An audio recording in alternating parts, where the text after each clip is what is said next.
Today I'm going to be talking to you guys about how to plan your elopement. And we're going to go through the legal side of stuff, how to find the perfect location for you guys, timeline planning, what you should bring on your elopement, and how to celebrate with your friends and family. I'm going to walk you guys through how to plan your elopement from start to finish. I've planned a hell of a lot of elopements for couples, so I know how daunting and stressful it might seem, but I'm going to make this easy peasy for you guys. Also, just to know, I will be focusing on eloping in Australia here, but you can use the principles globally as well. Let me know in the comment section below if you guys are planning to elope, and stick around to the end because I've got a really easy guide to help you guys go from engaged to elope in 5 easy steps. Okay guys, let's do this.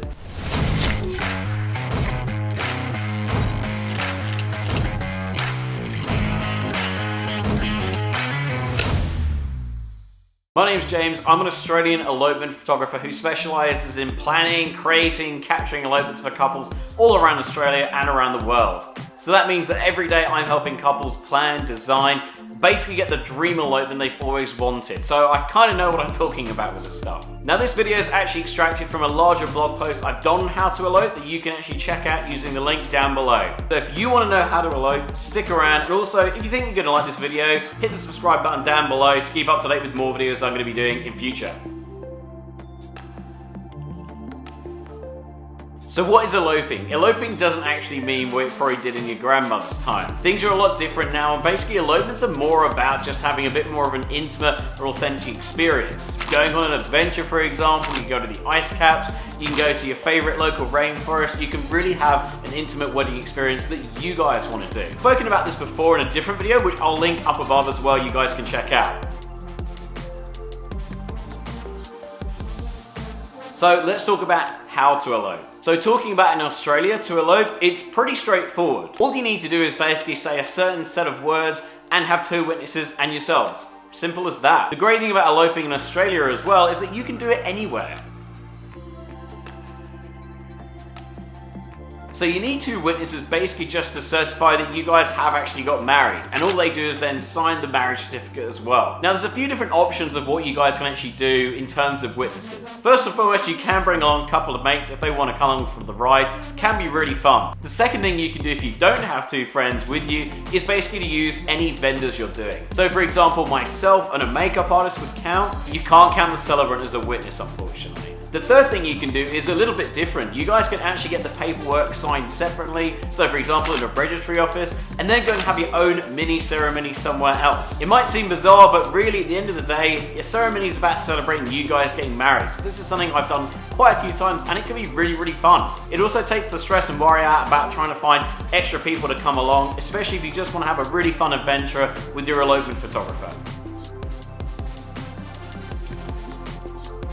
The other legal thing you need to do is complete a notice of intent to marry that you can actually find in the blog post down below. And you also need to let your celebrant know 1 month in advance at the very least. It's honestly as simple as that. Now obviously the other big question you're probably wondering about is, well, what if we want to elope abroad? So talking from an Australian perspective here, basically, if you want to elope abroad, there's just a couple more things you need to do as well. Firstly, you need to get a certificate of no impediment to marriage. Now you can do that through your local state government or through DFAT. What that basically says is that you're single and you're free to marry. Simple as that. To get this done, all you've got to do is basically fill out some paperwork providing your identity and pay the $148 bill as well. So now that we've got stuff tied up down here in Australia, what we need to then do is go and get all the paperwork done for the country that you're actually going to want to elope in. Now, because there are so many different countries in the world, it would take me forever to try and list all the individual ones here. However, my biggest advice is actually get in contact with a wedding planner in the country you want to get married in. Usually hotels will have really good connections to wedding planners as well, so if in doubt and you know where you want to stay, get in contact with the hotel, ask them for a wedding planner,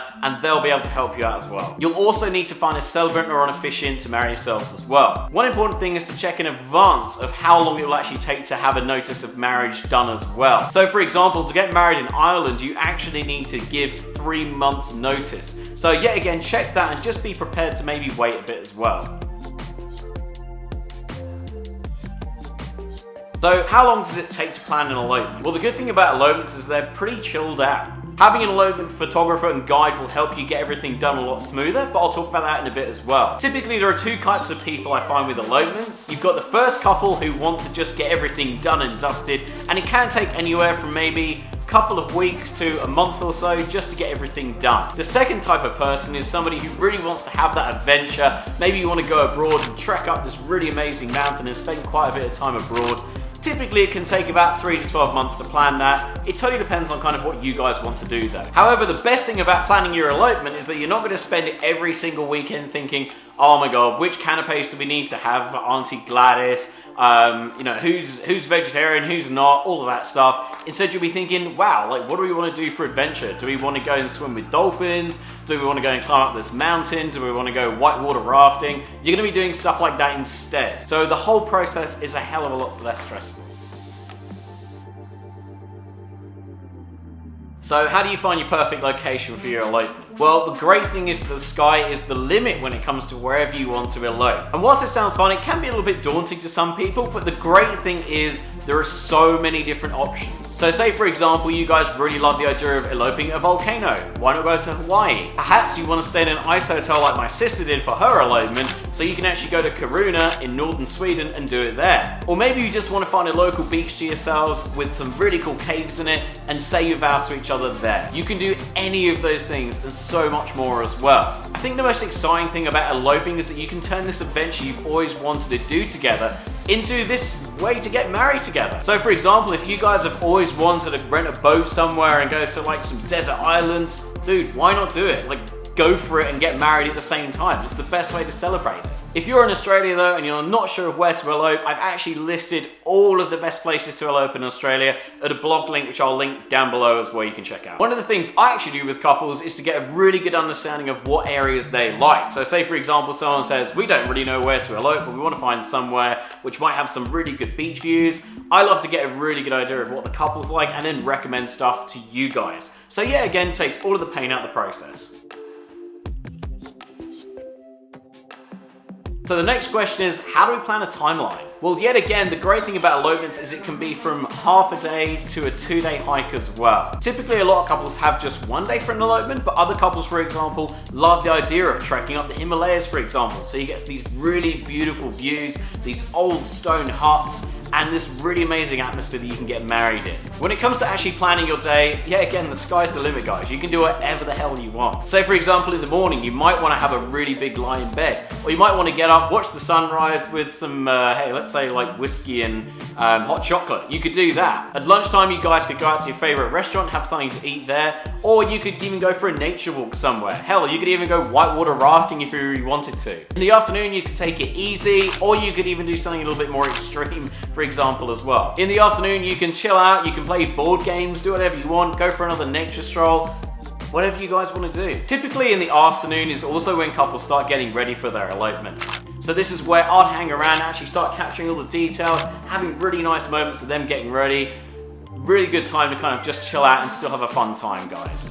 Kick back with some drinks, celebrate however you want to. At sunset is typically when I have a lot of the ceremonies I do with elopements. This is because at sunset, this is when you get these really cinematic lights as well. So you get like really beautiful shadows, there's really golden tones that everybody absolutely loves. And it's also the perfect time to have couples photos after your ceremony as well. A lot of people look at my work and really love the way in which the light is captured. And to be honest, it's because I always love to design the ceremonies usually around the sunset time. In the evening together, you can have a massive party, just the two of you, or you can even go out to eat as well. Yet again, you do whatever the hell you want to, guys. It's your elopement.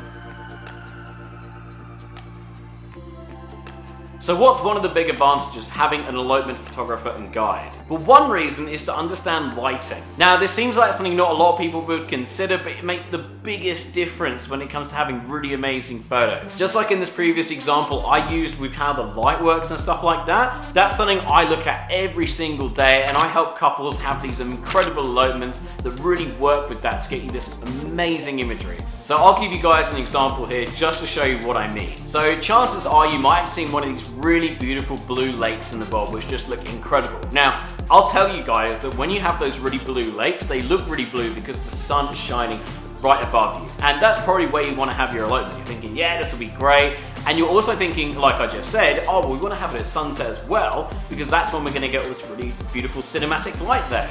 Now the big problem is that when you have a midday ceremony, you're going to get all this light coming right down on the top of you, and you're going to look like Nosferatu. You're going to have these like really deep like shadows under your eyes, it's gonna look super, super unflattering. So you could have your ceremony at midday, but you're probably not gonna like the images you get as much as if you had it later in the day. Now also, if you're near this blue lake, you're probably gonna wanna have sunset images. Now, obviously if then the sun goes down, it means that you're gonna get this really nice cinematic look, but you're not gonna have the blue in the lake. This is actually a real life example I worked with a couple on, so I totally understand how this can be a bit frustrating for couples to work out. It's actually something a lot of people don't really think about, and it's something I really like to point out to couples to really help them get these beautiful photos they're gonna love. And as I say, having an elopement photographer and guide has a lot of advantages, and this is just one of them. So what's the solution for this problem then? Well, what I recommended actually was to have kind of a mid-afternoon ceremony, so you still get a bit of light coming down on the blue lake, but then you guys can actually hike up at the end at sunset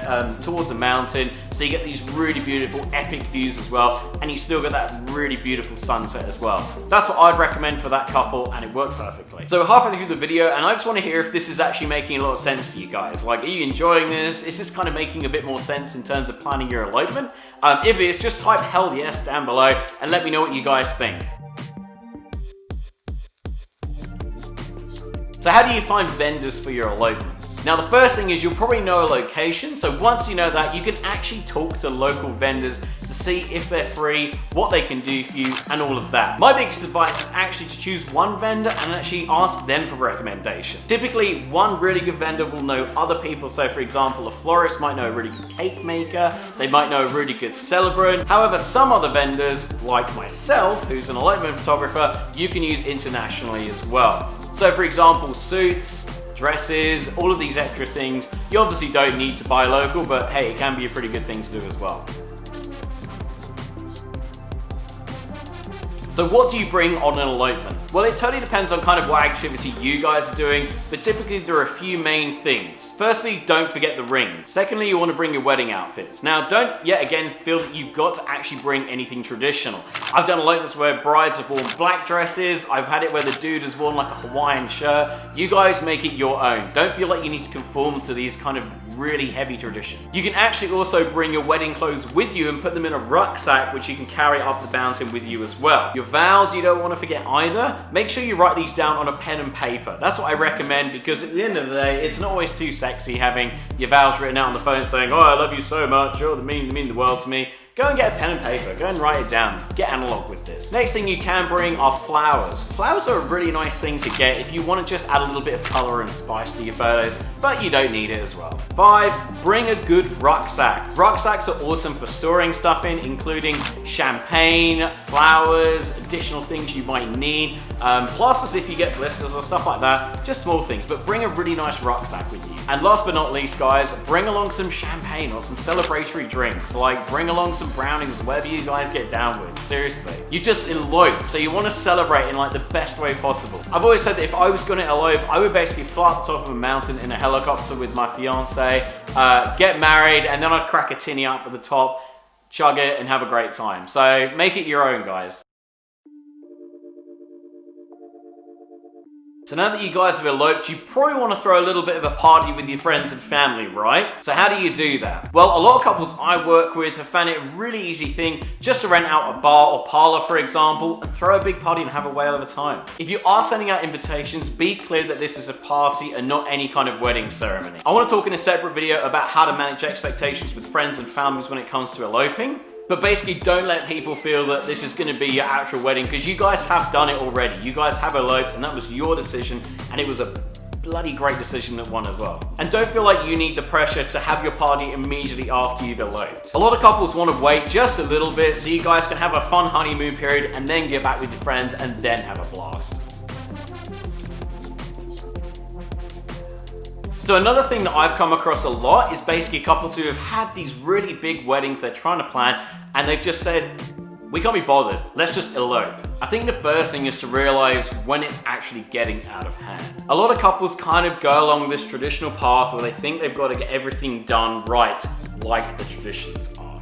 However, a lot of couples actually get to this point where they realize, why are we spending all this time and all this money doing stuff?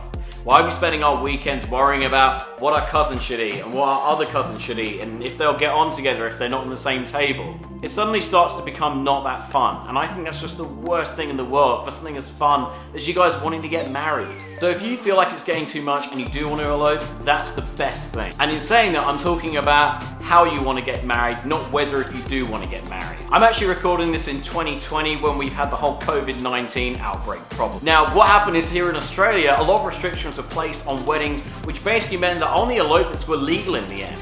That meant that only 5 people could be at a wedding. Now, I actually had a lot of couples come to me and say, we actually really want to elope. And after we did the whole process, they said it was so much easier than the traditional stuff they were getting roped into doing, and they weren't really enjoying. The couples I worked with said it was way less stressful and way more straightforward, and they wouldn't have changed a thing about it. So how do you cancel your wedding and elope? My biggest piece of advice is actually to sit down, get a pen and paper, and write out the reasons why you want to elope. I really like recommending this method to a lot of the couples I work with because it helps bring a lot of clarity to what you guys want to do. Far too often, especially when it comes to actually letting friends and family know you want to elope, couples will go in, have a chat with somebody, they might have a bit of back and forth, and they'll say, oh, do you know what, maybe we don't really know what we're doing anymore. Whereas if you actually write it down on pen and paper, that's your truth. That cannot change. That's what you guys have actually written down, and that is a state of fact. So get that piece of paper, frame it, keep it there. That is your reason d'etre. That is like what you're gonna do and why you're gonna elope. Next thing you'll have to do is give notice to all your current wedding vendors that you do want to cancel them.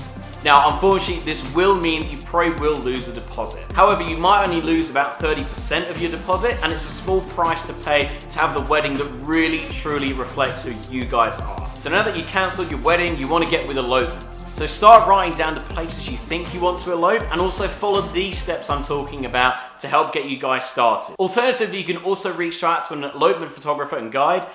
That's me, and I'll help do everything with you guys so it'll be a piece of cake.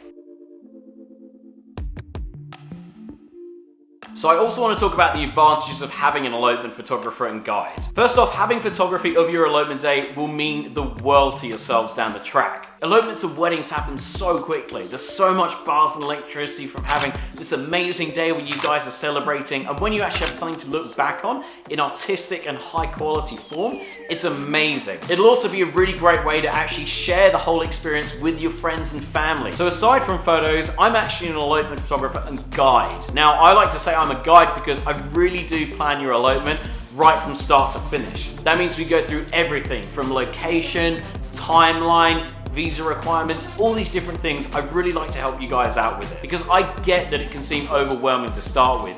You know, it's like planning any holiday in the world. You might be thinking, where do we start? What do we do? And I like to be there to provide all that support for you guys and help you have the dream elopement you've always wanted. Basically, my whole thing is I do all the heavy lifting for you guys, so there's no stress, and all you can do is just wait for this dream elopement that you guys have been waiting to have for ages. So I promised I was going to tell you guys 5 easy steps to go from engaged to elope, and I'm going to go through these with you right now. Step 1, go and check the law in the country that you want to elope in. Step 2, research where you guys want to go in the world. Step 3, get your timeline planned out of your main elopement day and also any other travel you want to do whilst you're in the country. Step 4, book your vendors. And also you can ask one of the other local vendors for more recommendations about other vendors in the area. Step 5, book your flights and elope. Easy as that, guys. So that is basically how you elope in a nutshell. I hope you found this video useful. If you have, comment below and let me know if you're going to be eloping. And if you like this video, give it a thumbs up. Share it with somebody who you think might even enjoy it or find it useful at this point in time. And if you want to see more of my work, I'm always on Instagram posting daily. Go and check it out there. I love posting and commenting on stuff as well. And I'll see you in the next video, guys. Thanks for watching. See you later.